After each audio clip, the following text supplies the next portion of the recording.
Le président Assimi Goïta vient de faire son discours sur l'état de la nation. Un discours poignant, un discours qui fait le résumé, qui fait le point de tout ce que les forces armées maliennes ont accompli depuis leur accession au pouvoir.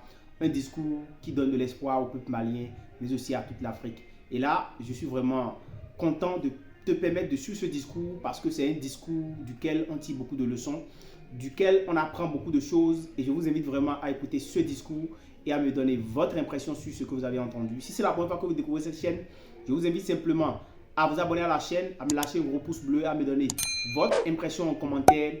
Top, c'est parti.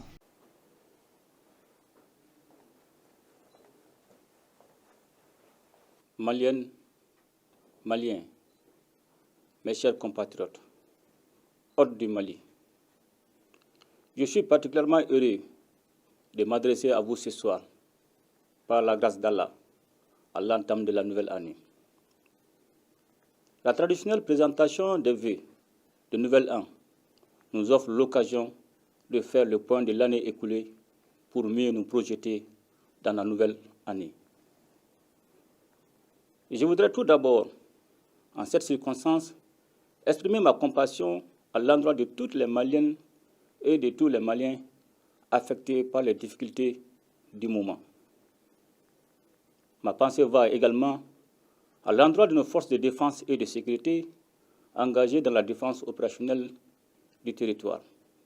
Mes chers compatriotes, l'année 2023 aura été une année de grands défis pour les autorités de la transition, totalement dédiée à la mise en œuvre des recommandations des Assises nationales de la refondation. Les réformes sont en cours dans tous les domaines, particulièrement dans les secteurs de la justice, de la santé, de l'économie et des mines. Le secteur minier, porteur de grandes opportunités de développement, a été doté d'un nouveau code et d'une loi sur le contenu local. Il ouvre la voie à d'énormes opportunités de développement endogène et à d'importantes ressources budgétaires. Mes chers compatriotes, l'État a renforcé l'amélioration de la gouvernance et a accéléré l'appui aux entreprises publiques. Il a également continué de soutenir le monde rural à travers les subventions sur les intrants et l'aide aux producteurs de coton sinistrés. L'État a par ailleurs soutenu le financement du secteur privé en fournissant un appui conséquent au fonds de garantie du secteur privé à plus de 100 milliards de francs CFA.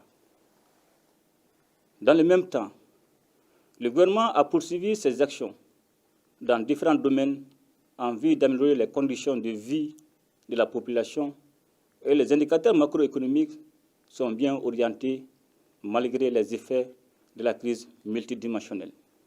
Des investissements importants sont aussi engagés dans le domaine de la santé et de l'éducation par la construction d'infrastructures, l'acquisition d'équipements et le renforcement des capacités. L'étude prospective du Mali à l'horizon 2063, avec un phasage décennal, a été lancée afin de doter notre pays d'une orientation et d'une vision claire pour son avenir. Mes chers compatriotes,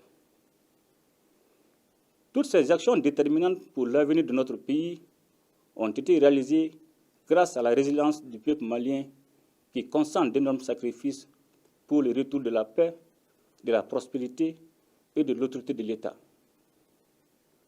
Dans le cadre de la pacification durable du climat social, le gouvernement et les partenaires sociaux ont signé le pacte de stabilité sociale et de croissance dont l'incidence financière est évaluée à plus de 105 milliards de francs CFA.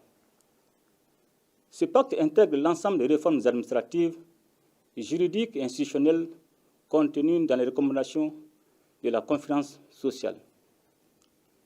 Il est important de noter que le climat social s'est considérablement apaisé depuis la signature du pacte. Cet apaisement est à l'actif des partenaires sociaux, dont il convient de saluer le sens élevé du patriotisme. Les États généraux de la jeunesse qui se sont déroulés du 1er au 22 décembre 2023 ont constitué un moment de retrouvailles et de ferveur qui a permis de faire l'état des lieux des défis de la jeunesse malienne autour de l'essentiel et ont fait des propositions de solutions. Mes chers compatriotes, notre pays est confronté aujourd'hui à une crise aiguë dans la fourniture de l'électricité qui cause des désagréments à la population.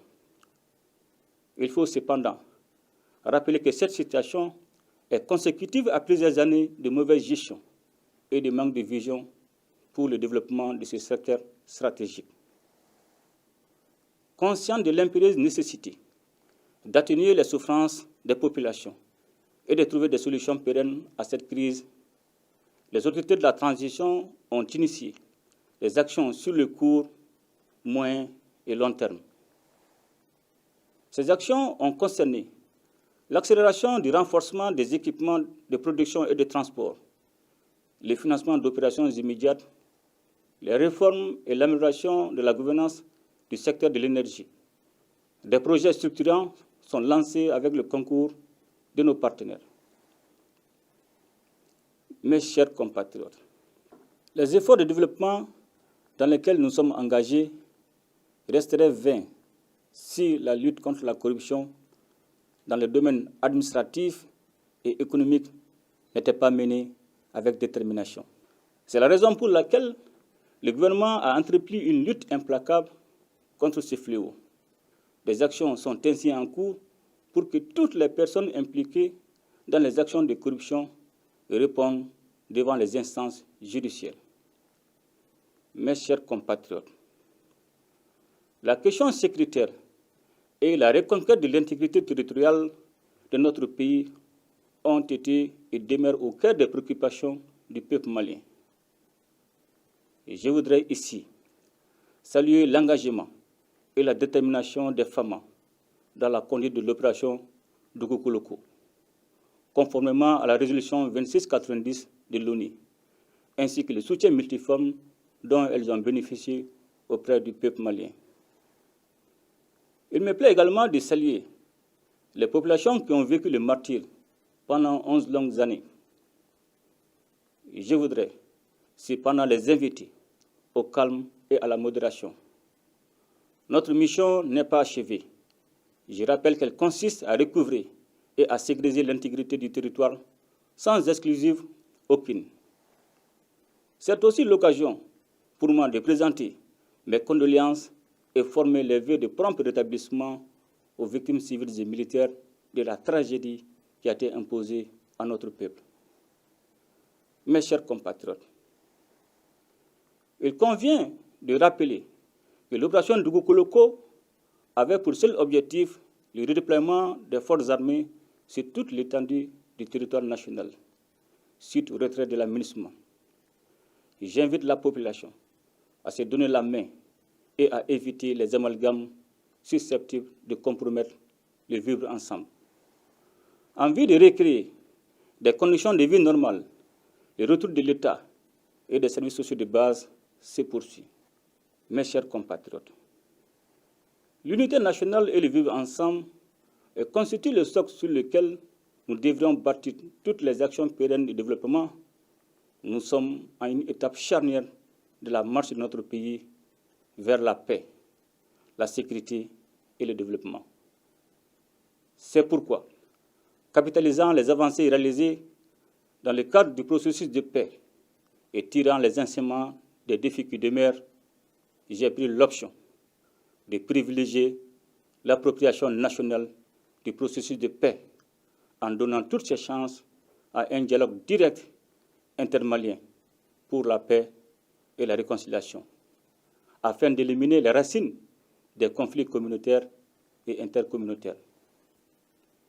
Cette décision, que nous avions déjà partagée avec les différents acteurs nationaux et internationaux concernés, dès l'entame du retrait de la MINUSMA, exige de nous, Maliennes et Maliens, que nous nous donnions la main afin de réconcilier notre pays et assurer la cohésion nationale. À présent, je tiens à souligner que l'unicité, la laïcité de l'État et l'intégrité du territoire ne feront pas partie des sujets de discussion. Il s'agit en effet de créer les conditions pour que chaque Malienne et chaque Malien puisse s'épanouir dans un environnement marqué par la confiance retrouvée entre les communautés sous la protection de l'État. Un comité chargé de piloter ce dialogue sera mis en place dans un délai d'1 mois et devra déposer son rapport au plus tard en février. Cependant, la lutte contre les groupes armés terroristes se poursuivra jusqu'à la pacification totale du pays. Sur aucune portion du territoire national, il ne devrait y avoir de la place pour ceux qui ont décidé d'attenter à nos terres et à la vie de nos populations.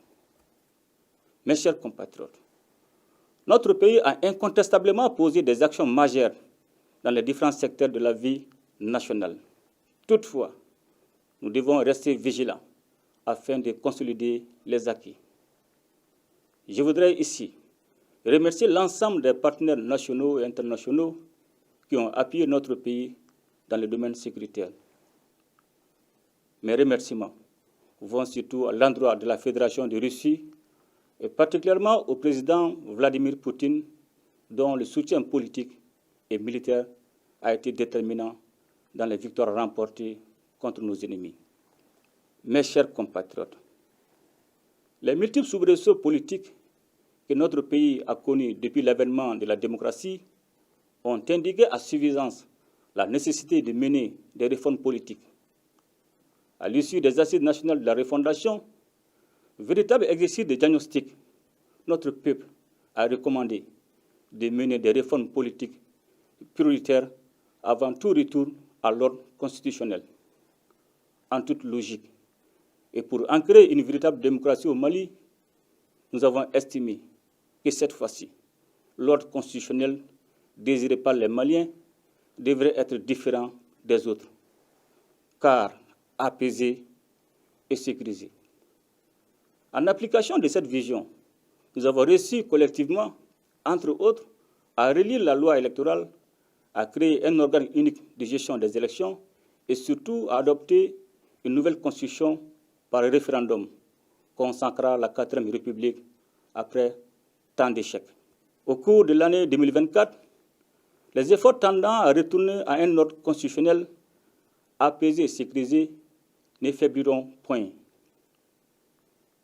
Mes chers compatriotes, dans le cadre du renforcement des relations de fraternité, d'amitié et de solidarité entre les pays confrontés aux mêmes défis, nous avons, en concertation avec les autorités du Burkina Faso et de la République du Niger, décidé de créer le 16 septembre 2023 l'Alliance des États du Sahel. Fondée sur une architecture de défense collective et d'assistance mutuelle, l'AES est désormais une alliance qui vise, d'une part, une intégration politique renforcée, centrée sur l'intégration des peuples, et d'autre part, aspire à créer les conditions nécessaires à un développement socio-économique, financier, harmonieux des 3 États liés par des relations historiques et stratégiques. Grâce à l'AES, nous œuvrons à réaffirmer notre souveraineté et à redonner un sens aux valeurs de solidarité et de fraternité si chères à nos populations. Mes chers compatriotes, c'est dans ce nouveau contexte que nous allons nous atteler à renforcer notre État pour qu'il remplisse ses missions régaliennes au bénéfice de tous afin d'édifier une société juste et équitable, avec plus d'inclusion sociale et de protection des plus vulnérables. Pour ce faire, nous devrions demeurer attachés aux valeurs cardinales de notre société qui sont, entre autres, la bravoure, l'abnégation au travail, le respect du bien public et la solidarité. Mes chers compatriotes, c'est ensemble que nous allons construire un Mali Koura, c'est-à-dire un Mali prospère et uni dans sa diversité. C'est ensemble que nous serons plus forts pour vaincre l'adversité, pour agir efficacement sur notre présent et déterminer en toute souveraineté notre avenir et celui de nos enfants. C'est donc plein de confiance dans les résolutions que nous avons prises ensemble pour la nouvelle année qu'à chacune et à chacun de vous, j'adresse mes vœux de bonne santé, de succès et de bonheur. Bonne et heureuse année 2024 dans un Mali pacifié, stable et prospère. Qu'Allah bénisse le Mali et protège les Maliens. Je vous remercie.